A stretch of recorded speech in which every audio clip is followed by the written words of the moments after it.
We're here in Central Texas, a lot of rain delays and closures today, and right now more than 250 low water crossings still closed in our viewing area. KXAN's Leslie Rangel is live with more.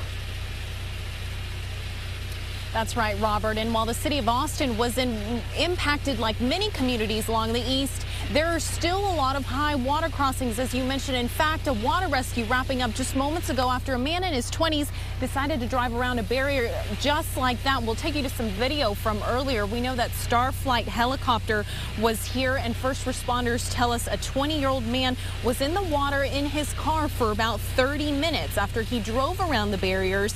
First responders tell us he was waiting to see if the water would go down. Now, it's the third rescue here in 24 hours. Luckily, this man is safe and not believed to have any injuries. But because of these high water rescues, Governor Greg Abbott has declared a state of emergency for 9 counties and is warning that with more rain in the forecast, the worst could be to come. About one half of the state is still under flood warnings. And one of the most important messages I could convey to Texans across the state this moment is that these warnings will continue for substantial parts of Texas.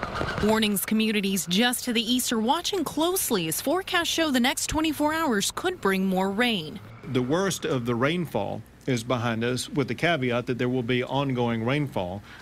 We need to be vigilant and concerned about ongoing rising water.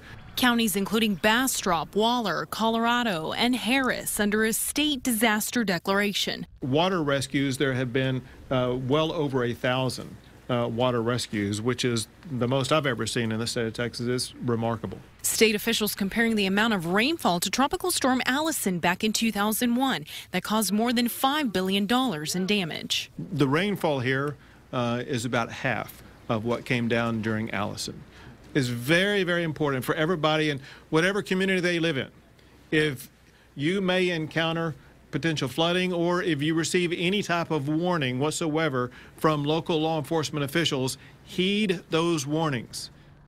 Now, of course, first responders want to stress, turn around, don't drown. It is very important. You're not only putting your life at risk, but also first responders' lives at risk. And we're also keeping a close watch on possible school closings and delays. Right now, we know of Smithville ISD and Walder ISD that is delayed 2 hours tomorrow morning. And of course, we'll continue to compile a list of the most recent closings or delays we get at KXAN.com. For now, we're live near Elgin. Leslie Rangel, KXAN News.